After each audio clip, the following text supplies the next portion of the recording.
Hi everyone, I'm the Tax Pro, and today we're going to talk about whether or not you can run multiple companies within QuickBooks Online.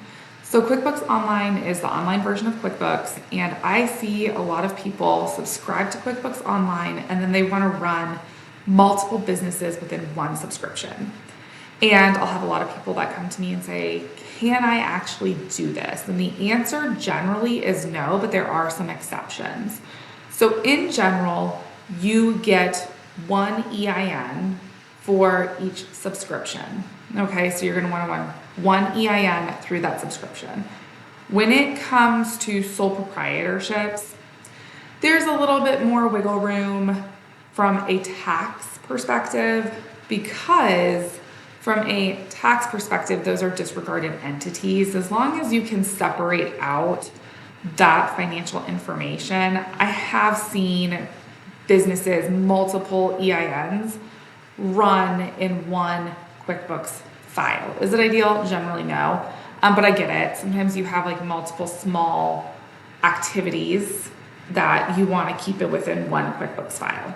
You want to be able to separate those activities and the revenue and expenses associated with them. But I've seen some people that have been able to do that.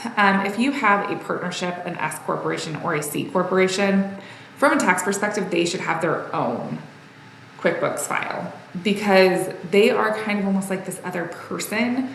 From a tax perspective, they file their own tax return, and you have to have balance sheet information, not just profit and loss. And so it makes it very, very difficult to separate out those entities when you have like a partnership or an S corporation or a C corporation.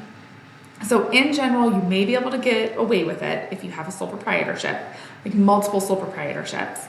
But from a tax perspective, if you have a partnership, S corporation or C corporation, you need your own QuickBooks file. Now, some other exceptions do exist. If you have a parent company and it is, for example, an S corporation or a C corporation, and you have all these little single member LLCs under it, you could, in theory, run that parent company's books and all those subsidiaries in one file, because from a financial perspective, we need it all to fold up into one nice little package anyways when we file that tax return. So from a tax perspective, that's okay. It's not necessarily ideal, but it's okay. Now, one of the things, though, that I'm unable to advise about is the legal aspect of that. Okay, so when we have different entities like LLCs set up, generally it's to separate those activities from a legal perspective.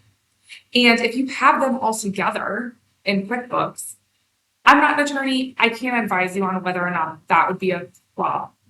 My recommendation, if you're planning on doing that, would be to check with an attorney to see if that is going to commingle those funds and potentially put one company at risk if the other company gets sued. Okay, so in general, it's a bad idea. QuickBooks is going to tell you absolutely not. Each EIN has to have its own QuickBooks file. In practice, yes, that is the best practice, but you could potentially have multiple sole proprietorships in the same QuickBooks file, with the understanding that you need to be able to separate those activities with your reports, and that there may be legal repercussions that I can't use, that you would need to go talk to an attorney about. If you have a parent corporation and it wholly owns these disregarded entities like single member LLCs, you could potentially run those in a single subscription model. You could potentially run those in a single file.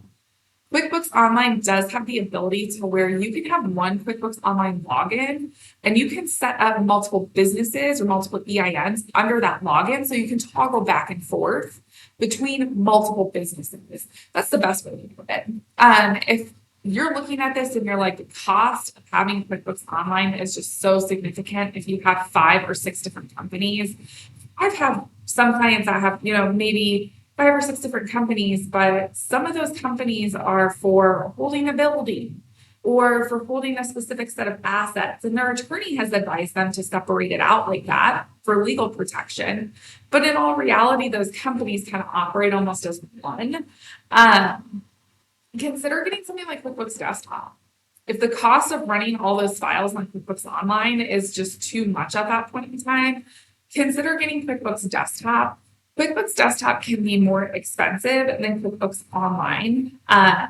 But if you have that number of files, it might be a more cost-efficient option than running everything in QuickBooks Online. So hopefully that makes sense. If you have any questions, please let me know. And if this was helpful, please consider giving us a like and subscribe. And I will see you guys next time.